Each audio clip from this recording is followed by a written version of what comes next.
The riders came at sundown.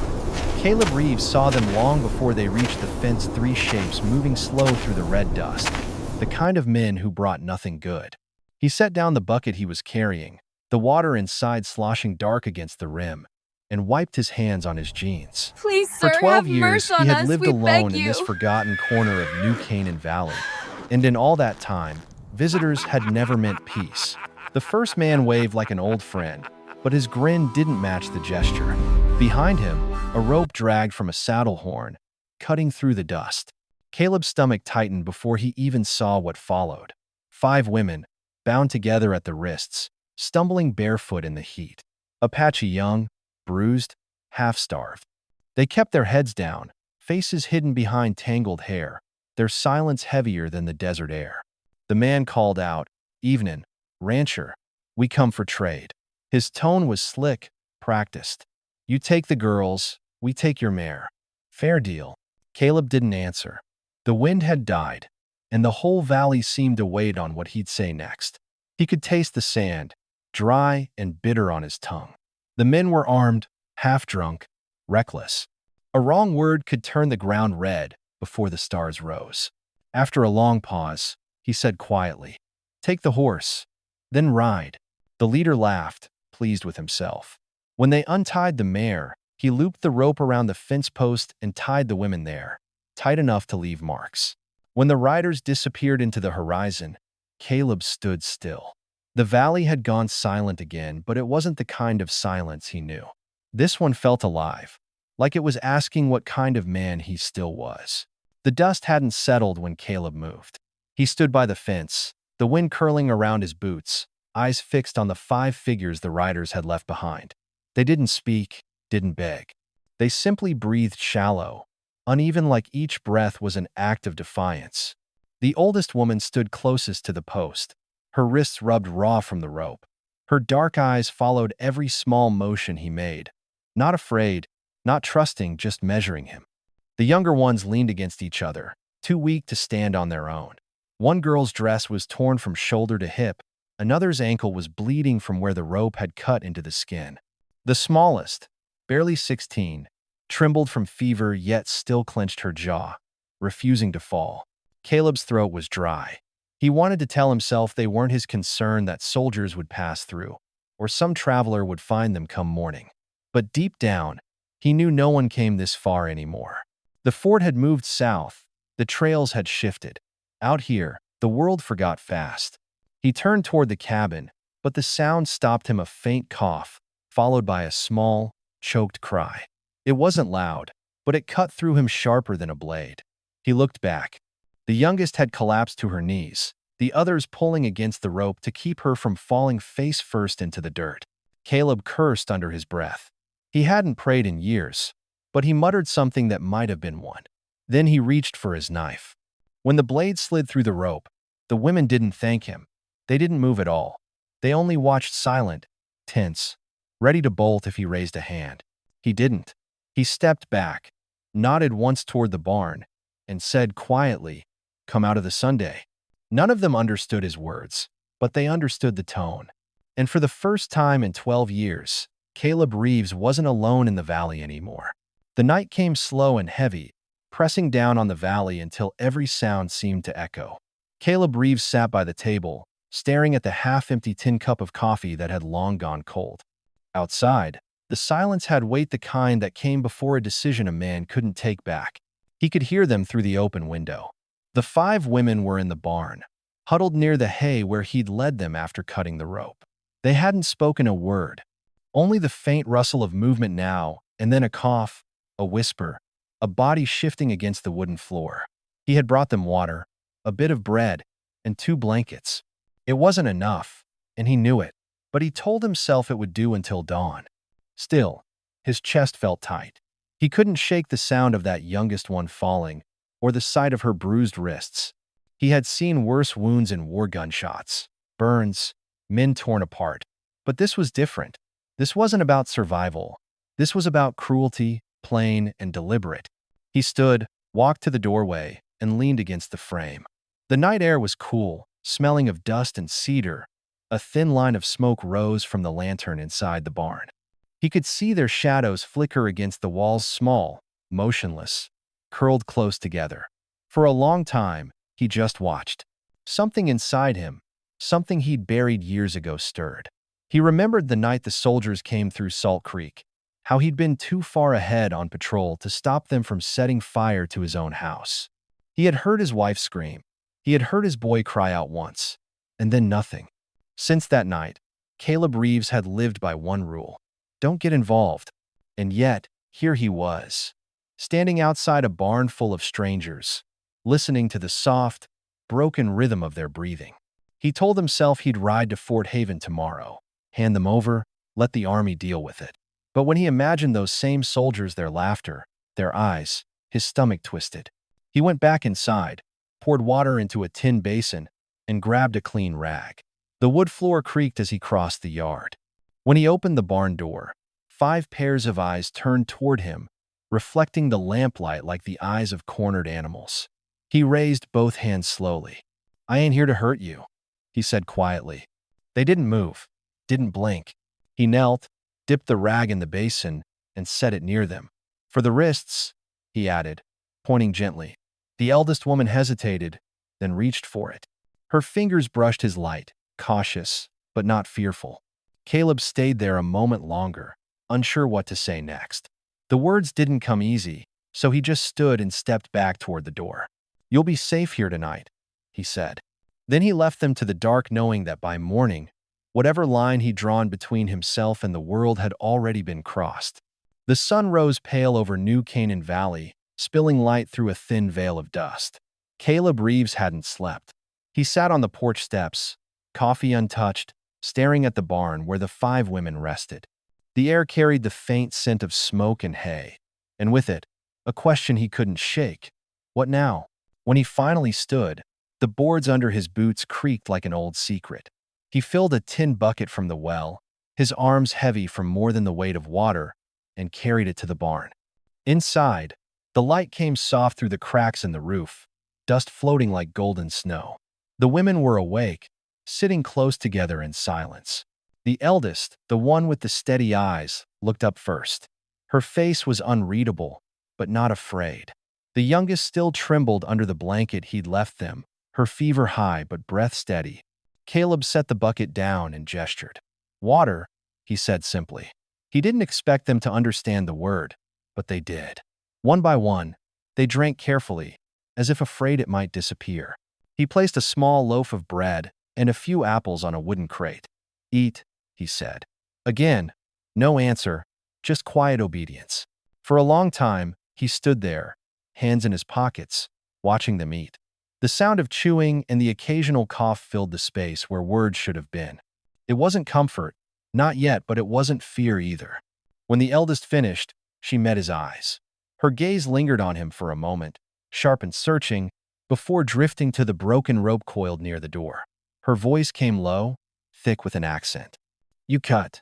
Caleb nodded once. "Yes." She studied him, then said something in Apache to the others. They turned toward him, their faces softer now, less guarded. One of them, maybe the second oldest, murmured a single word that almost sounded like thanks. Caleb cleared his throat, uncomfortable with the feeling rising in him. He turned toward the open door, the light blinding after so much darkness. "You can stay in the barn till you're strong," he said, half to himself. "Then you go. I'll see you're fed." They didn't answer. The eldest only nodded slowly, her chin lifted in quiet pride. Outside, the valley shimmered under the new Sunday. The same land that had buried his family now held 5 strangers breathing under his roof. He felt the weight of it not as a burden, but as a reckoning. When he walked back toward the cabin, he heard the faintest sound behind him. Soft laughter, short and uncertain, like a child testing joy for the first time. Caleb stopped, turned slightly, and let the sound reach him. Then, for the first time in 12 years, he allowed himself to breathe without the taste of guilt. Night came quiet again, the kind of quiet that belonged to the desert, heavy, alive, and listening. Caleb Reeves sat near the small fire outside the barn, feeding it bits of dry wood. The flames caught slow, crackling against the cold that crept down from the ridges. Behind him, the door of the barn was half open, letting out a faint glow where the 5 women had gathered. He hadn't meant to stay nearby, but something in him refused to leave them alone in the dark. The land out here could swallow sound, and sometimes, when the wind blew, it carried voices that weren't real. Caleb had learned not to listen, yet tonight, he did. From inside, a few words floated out soft, rhythmic. The women were talking among themselves, their voices like water moving over stone. It had been days since they arrived, and though they spoke little English, they'd started to move with less fear. The youngest could stand again. The fever had broken. The eldest now tended her with quiet skill, tearing strips of old fabric for bandages and making poultices from crushed roots she'd found by the creek. Caleb listened without meaning to, his hands warming over the fire. He thought of Ruth, how she used to hum while mending his shirts, and for a moment, he almost hated the memory. But then a soft voice interrupted his thoughts. "You sit always alone." He turned. Standing in the doorway was the second woman, the one with the calm, observant eyes who understood some English. She held a clay bowl in her hands and looked at him carefully, as if studying a wild animal that might spook. "Old habit," he said quietly. She hesitated, then pointed toward the fire. "We come?" Caleb nodded once. One by one, they stepped outside, 5 silhouettes moving into the circle of light. Their faces glowed in shades of amber and shadow. For a moment, none spoke. Then the eldest woman lifted her chin and said something in her language. The others repeated after her. Ahioka the translator turned to him. "We tell names," she said. "You listen." He nodded again. She pointed, voice soft but steady. "Nayeli." The eldest inclined her head, dark eyes gleaming. "Ahioka," the speaker added with a small smile. Then, turning, "Tiva, Sani, Lozen."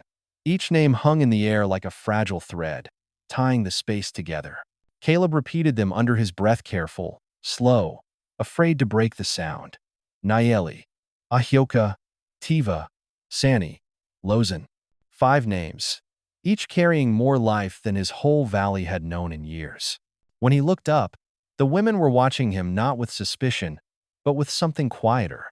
Recognition, maybe. He poked the fire, eyes on the sparks rising into the dark.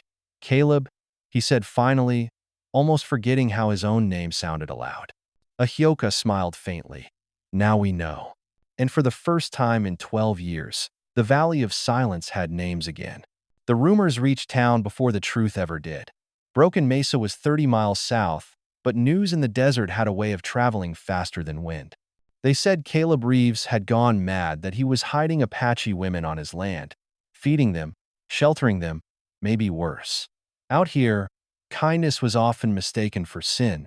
Caleb didn't know about the whispers yet. He only knew the sound of hammers and wind. The ranch had begun to breathe again. He fixed the fence line, oiled the hinges on the barn door, and dug a new trench for water. Sometimes, when he looked up, he saw them working quietly nearby. Nayeli stacked firewood in perfect rows. Ahioka washed clothes by the creek. Tiva hummed while sweeping the porch. Sani and Lozen gathered herbs and wild onions, laughing under their breath when they thought he couldn't hear. For a man who had once buried his whole family, that laughter was both a wound and a blessing. Still, each night when the fire burned low, ghosts came walking. He would see Ruth in the doorway, her hands dusted with flour, their boy chasing shadows across the floor. He'd close his eyes, but their voices always lingered. Some nights, he wondered if this, the women, the laughter, the quiet life blooming again, was punishment or mercy. On the 5th morning, he rode into town for salt, flour, and ammunition. The general store went silent when he stepped in.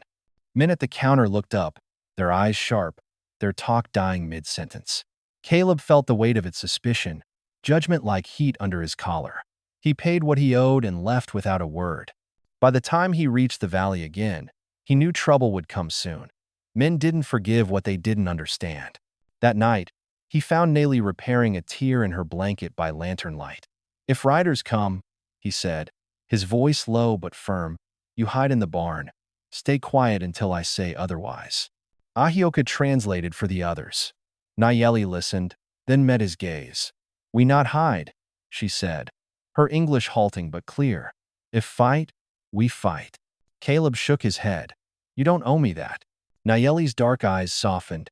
You cut rope, she said simply. Now we cut fear. He didn't answer. He couldn't. The words hit deeper than he expected, not as a promise of violence, but of dignity. He spent the rest of the night cleaning the rifle, counting the shells, checking the latch on the door twice over. Outside, the wind carried the low howl of coyotes. Inside, 5 women slept without chains for the first time in weeks. Caleb sat awake till dawn, the rifle across his knees, waiting for whatever ghost the desert decided to send next. The wind changed that week dry, restless, carrying the scent of rain that never came. The sky hung low over New Canaan Valley, gray and bruised like an old scar. Caleb Reeves felt it in his bones before the storm even formed. Trouble always came with a shift in the wind. Lozen had fallen sick again. The youngest of the 5, her body hadn't yet recovered from what those men had done. She burned with fever, her breath shallow and fast. The others took turns sitting beside her, laying cool claws across her brow, whispering prayers in Apache. Caleb had done what he could: boiled herbs, brought water, tended the fire, but it wasn't enough. Each hour the fever climbed higher. By nightfall, the barn smelled of smoke, sweat, and fear. Ahioka knelt by Lozen's side, whispering soft words that trembled like the flames.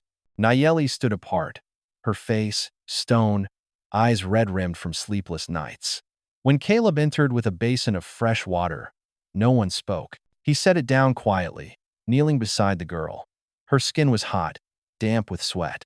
She needs air, he said, glancing toward the door. Ahioka shook her head. Cold wind make worse. Caleb nodded. He didn't argue. He wrung out the cloth and wiped Lozen's face, careful not to touch the bruises that hadn't faded. Her eyelids fluttered, her lips moving.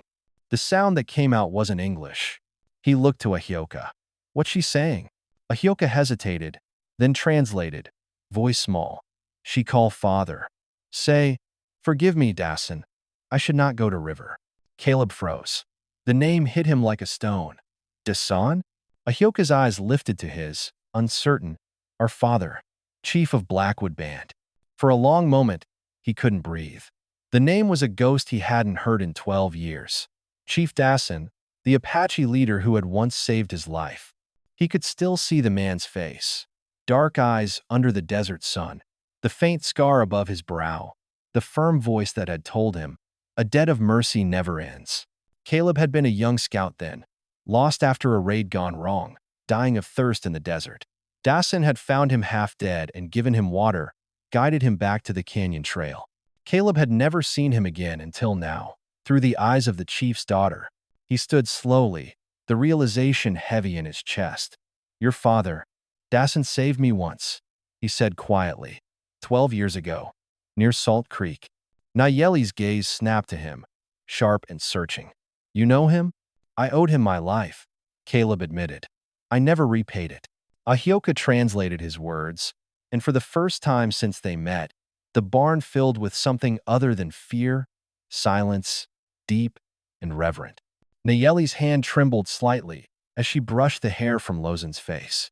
Then maybe, she said softly, you pay now. Caleb didn't trust his voice. He turned away, staring at the doorway where the wind scraped dust against the frame. Outside, thunder rumbled over the distant ridge. The storm was coming closer. He gathered his jacket and the saddlebag, moving quickly. I'm going for fever root, he said. Grows near the old well. Keep the fire steady. Don't let her sleep too deep. Nayeli rose to follow. I go. He shook his head. Stay. She'll need you. The look she gave him was fierce, protective, the kind only a leader carried. You come back, she said. It wasn't a question. I will. He stepped into the night, the wind cutting sharp against his face. The valley stretched wide and empty, lightning flickering along the horizon. For years he had walked this land without purpose. But now every step felt like confession, a man carrying the weight of his own ghosts towards something that might finally make them rest. By the time he returned, the storm had broken open, rain hissing against the roof. Lozen was sleeping, her breathing slower, the fever easing. Nayeli met his eyes, nodding once. She live, she said simply. Caleb knelt beside the girl, watching the rise and fall of her chest. His hands trembled, not from fear, but from something older relief, maybe grace. When the thunder faded, he whispered under his breath, "Thank you, Dasan." And for the first time since that cursed fire years ago, Caleb Reeves felt the world give back a piece of the mercy he once owed. The storm broke at dawn, leaving the valley soaked and silent. Mud streaked the fence posts, and the roof of the barn dripped slow, steady water into the trough. Caleb Reeves woke with the uneasy calm that always followed violence in nature, that stillness where even the birds refused to sing. Inside the barn, the 5 women slept. Lozen's fever had eased through the night, and she now breathed deep and steady beside her sisters. Nayeli sat near the fire pit, her long hair damp from rain, watching the smoke twist toward the roof. Caleb poured a bit of coffee into a tin cup, the smell sharp and grounding. "You didn't sleep," he said. Nayeli shook her head. "I dream if I sleep," she replied in careful English, voice low and steady. "Dream of the canyon, of fire." He didn't ask more. Some memories were too raw for the tongue. For a few hours, the day felt almost peaceful. He mended a broken latch, checked the corral, and scattered grain for the chickens. But as he worked, unease crept back like a cold wind. The horses were restless, their ears twitching toward the south trail. When he stopped to listen, he heard it faintly hoofs. At first, he told himself it was nothing. Could be a trader, could be army scouts. But as the sound grew clearer, faster, he knew better. 3 horses, too heavy to be merchants, too sloppy to be soldiers. Caleb dropped the hammer, wiped his hands on his coat, and went to the barn. "Riders coming," he said. Ahioka's face went pale. "The men?" He nodded once. "Stay inside. Don't open the door unless I tell you." Nayeli rose, eyes flashing with memory. "They come for us," she said, reaching for the small hatchet by the woodpile. "No," Caleb said firmly. "They come for me now." The others gathered close, frightened but defiant. Lozen tried to stand, but Nayeli pushed her gently back down. Caleb grabbed his rifle from the porch, checked the chamber, and stepped into the open yard. The men came fast, spraying mud as they reined in near the fence. He recognized them instantly, the same 3 who had dumped the women here like unwanted baggage. One wore the same cavalry coat, the other 2 sneering through wet beards. "Well, look at that," the leader called out, grinning through the rain. "The rancher's still breathing. Thought maybe you'd traded the girls already." Caleb didn't raise the rifle yet. "You rode a long way to run your mouth," he said. "Not so long," the man replied, swinging down from his horse. "Heard talk in town you've been keeping our property real warm. Figured we'd come collect." "You sold your souls long before you sold them," Caleb said quietly. The man's grin faltered. Big words for someone standing alone. Caleb leveled the rifle. "Then don't make me prove them." The man laughed, though it sounded more nervous than cruel. "We don't want no fight. Just take back what's ours, or burn this place down same as before." Those last words hit harder than the rain. Caleb saw it all again, the flames, the screams, the smoke curling around the graves of his family. Something broke loose inside him. "You won't burn anything again," he said. The man's hand twitched toward his holster. Caleb fired. The shot cracked through the valley like thunder. The man dropped to his knees, hand clamped over his shoulder, blood seeping through the coat. The other 2 shouted and scrambled for their guns. But before they could aim, Nayeli appeared in the doorway, hatchet raised, her voice sharp as lightning. "Leave!" she screamed. Her fury froze them long enough for Caleb to reload. The next shot shattered the air near their boots. The men bolted, one dragging the wounded leader onto his horse. They rode hard south, leaving a trail of mud and panic behind. Caleb stood there a moment, chest heaving, rain soaking his shirt. The silence that followed was worse than the fight. His hands trembled not from fear, but from the weight of what he'd just done. Nayeli stepped into the yard, the hatchet still in her hand. Her face was fierce, eyes blazing. "They come again," she said. "We kill." Caleb looked at her, really looked at her. The rain clung to her hair, the fire of defiance bright in her dark eyes. She wasn't just surviving. She was reclaiming something the world had tried to take. He lowered his rifle slowly. "No," he said. "If they come again, they'll find no one to harm. We'll be ready." That night, the storm rolled away, leaving the sky torn open with stars. Caleb sat by the fire with the rifle beside him, listening to the women's quiet breathing inside the barn. The smell of wet earth and gunpowder hung heavy in the air. He thought of the man he had been before, the one who walked away from burning houses and buried guilt under silence. That man was gone now, buried beneath the rain and the smoke and the sound of Nayeli's voice when she had shouted leave. When the fire burned low, she stepped out again, wrapped in a blanket. "You not afraid?" she asked softly. Caleb looked up at her, the firelight flickering across his face. "Fear doesn't change what needs doing," he said. Nayeli nodded slowly. "My father say same." "Dazan?" "Yes." She looked toward the dark horizon. "He say, a man is not what he kills. He is what he protects." Caleb's throat tightened. He poked at the fire, sending a swirl of sparks into the night.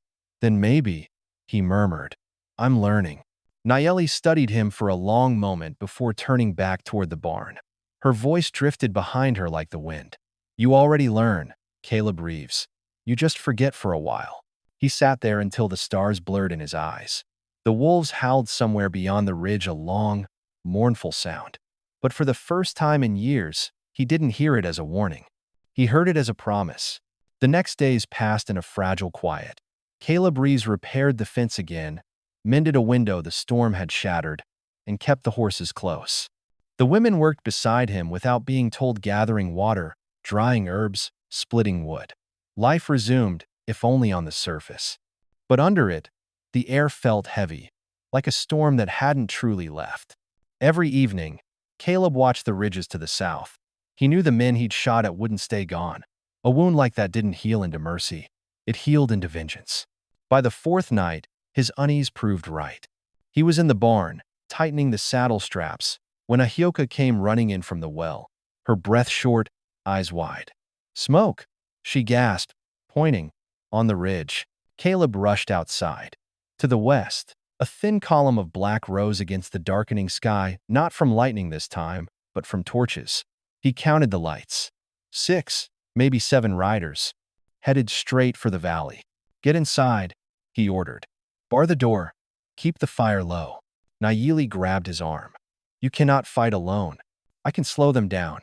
"You will die," she said, voice sharp, eyes flashing. Caleb looked at her, at the stubborn, fearless set of her jaw, and felt something shift deep inside him. He had lived half his life trying to die. Now, for the first time, he wanted to live long enough to protect someone else. "I won't die," he said quietly. "Not if you all stay alive." She hesitated, then nodded once and turned back toward the barn. He saw her help the others inside, securing the door with a heavy beam. Then she disappeared into the shadows. Caleb took his rifle and a lantern and moved to the low ridge above the corral. The wind was cold, carrying the smell of pine and smoke. From there, he could see them, 7 riders moving in a crooked line, torches burning like a trail of angry stars. When they reached the outer fence, one shouted, "Reeves, you got 2 choices. Send the women out, or we burn you with them." Caleb didn't answer. He lifted the rifle, sighted the lead torch, and fired. The shot burst through the night. The torch exploded in a shower of sparks. Horses screamed. Men cursed. He heard the shout, "Spread out, take him alive." He moved positions, crawling through the rocks like a man who had done this before, because he had. The war had taught him how to fight from shadows, how to turn terrain into armor. He fired again, dropping another torch. The valley lit with brief flashes of gunfire, each echo chasing the next. Below, Nayeli and Ahioka stood at the barn door. Weapons in hand, a hatchet, a rusted pistol that hadn't been fired in years. Lozen prayed aloud, voice trembling, while Sani fed the small fire to keep smoke for confusion. Caleb saw 2 men breaking toward the barn and shouted, "Stay back." His voice cracked through the chaos, and for a moment, they hesitated. That second was all he needed. One clean shot, the second rider fell. The other turned and fled toward the ridge. But there were still 4. They circled, firing wild. A bullet tore through Caleb's sleeve. Another chipped the rock near his head. He rolled down the hill, breath burning, heart hammering like a drum. Then a sound split the piercing call of a war horn. Caleb froze. That wasn't his. It came from the east. From the shadows beyond the canyon mouth, riders appeared, but not the ones he'd expected. Apache warriors, faces painted with ash and red earth, moving silent as ghosts. At their lead rode a man with a scar above his brow. Naili's cry carried over the wind. "Father!" Chief Dazin. The returning wolves her people had come.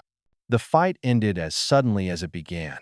The men who had come to burn and take fled into the desert, their torches scattering in the rain-soaked dirt. The Apache riders pursued only long enough to ensure they wouldn't return. Then silence fell, broken only by the soft hiss of dying fire. Caleb stood among the ashes, bleeding from a cut on his arm, too stunned to speak. Naili ran toward her father, who dismounted and took her into his arms. Ahioka followed, tears streaking her face. Dasan looked at Caleb over her shoulder. His gaze was calm, old as the desert, and full of knowing. "You," he said in slow, deliberate English, "owe no more debt." Caleb bowed his head slightly. "Maybe not," he said, "but I'll keep paying anyway." Dasan's mouth curved into the faintest smile. "Then you are a rare man." As the Apache warriors gathered their wounded, and the night grew quiet again, Caleb looked toward his small ranch, smoke rising, fences broken, ground scarred, and realized something he hadn't in years. It wasn't ruin. It was proof of life, proof that he had chosen to stand. And when Naili turned back toward him, the firelight catching in her eyes, he understood that this time, the Valley of Silence had chosen to speak through courage, through blood, through mercy that refused to die. By dawn, the valley no longer smelled of blood, only of rain and wet earth. Smoke drifted lazily above the ridge where the last of the torches had died. The storm had washed away the tracks of horses, the signs of battle, almost as if the land itself wished to forget. Caleb Reeves stood near the fence, arm bandaged, watching the Apache riders prepare to leave. They moved with quiet precision, gathering weapons, tending to the wounded, and speaking little. The sky behind them burned pale gold, the kind of light that made everything feel forgiven. Chief Dasan approached, his long coat heavy with dew. His face was lined but strong, the same calm that Caleb remembered from years ago in the desert. "Your hand shakes," Dawson said softly, nodding toward Caleb's arm. "You are hurt." Caleb smiled faintly. "I've had worse." Dasan studied him for a long moment, then spoke again. "You protected what was mine. For that, you have my respect. But the world beyond these hills is not kind. The soldiers will hear of this soon. When they come, you must decide, stay or vanish." Caleb looked out across the land, the fences, the barn, the creek winding through the reeds. For years, this had been a graveyard. Now it was something else. "This is home," he said quietly. "If they come, I'll still be here." Dasan nodded once. "Then you are one of us." When the Apache riders finally departed, the 5 women stayed behind. Nayeli, Ahioka, Sani, Tiva, and Lozen stood beside Caleb, watching their people disappear into the horizon. The silence that followed was not heavy anymore. It was peace. Ahioka turned to him. "They say you have no family," she said. "That true?" Caleb hesitated. "It was," he answered. Nayeli looked at him, her face unreadable. Then she said simply, "Now not." He didn't trust himself to speak. He only nodded, throat tight, heart too full for words. They spent the rest of the day rebuilding, clearing debris, tightening the roof beams, and stacking new firewood. Each movement carried meaning, a small defiance against everything that had tried to erase them. That night, when the stars came out, they all sat by the fire together. Lozen leaned against Ioka, half asleep. Tiva hummed softly, her song blending with the crackle of the flames. Caleb listened, staring into the light. Nayeli glanced at him across the fire. "You think ghosts still here?" she asked. Caleb smiled, the kind that comes slow and honest. "Maybe," he said, "but I think they rest easier now." The firelight flickered against their faces, 5 women and 1 man, bound not by blood, but by survival. Beyond the ridge, coyotes howled, their cries no longer mournful but wild and free. For the first time in 12 years, Caleb Reeves didn't dread the morning. He waited for it. Spring came slow to New Canaan Valley, soft and uncertain, like someone afraid to knock on a long-closed door. The frost melted from the creek banks first, then from the fence posts, then from the soil that hadn't known seed or hope in more than a decade. Caleb Reeves felt the change before he saw it. The air smelled different, lighter, sweeter, touched by grass instead of gunpowder. The ranch was no longer silent. The mornings began with movement, Sonny and Tiva carrying water from the well, Lozen feeding the hens, Ahioka hanging blankets that rippled bright against the wind. Nayeli worked beside Caleb, repairing the corral, her laughter low and steady. Sometimes, when their hands brushed over a nail or rope, neither pulled away. They didn't speak of it, but both understood life had returned in small, patient ways. Caleb had stopped counting days. The nights were no longer filled with ghosts, but with firelight and quiet conversation. He'd tell them stories of the old days: cattle drives, dust storms, the sound of church bells in towns that no longer stood. In return, Ahuka translated their songs, stories of rivers and stars and spirits that guided lost souls home. The two languages braided together, imperfect but sincere. One evening, as the sun sank red behind the ridge, Nayeli joined him on the porch. Her hair glowed bronze in the dying light, her hands rough from work yet graceful as always. "You stay," she said. It wasn't a question. He nodded. "I think the valley would miss me." She smiled faintly. "The valley? Or us?" Caleb's lips curved. "Maybe both." For a while, they just sat, no words, only wind. The land stretched endless before them, scarred but alive. Coyotes called in the distance. Somewhere, a bird sang its first song of the season. Nayeli turned toward him, her gaze deep and calm. "My father say mercy is like rain," she murmured. "Falls where it will, makes life again even on stone." Caleb looked at her, eyes glinting with the same fire that had carried him through loss and back to grace. "Then this valley's had more mercy than most." She reached out, her fingers brushing his light, deliberate, certain. The touch was not a promise of romance, but something older, steadier, recognition. Two souls that had been emptied by the world and somehow filled again by kindness. As darkness settled, Caleb stood and looked over his land, their land now. The fences stood straight, the barn roof whole, the fields waiting. Tomorrow, they would plant for the first time. He drew a long breath, tasting rain and dust and life. The valley answered in silence, not the silence of loneliness, but of peace hard-earned. After 12 years, New Canaan Valley was breathing again, and so was he.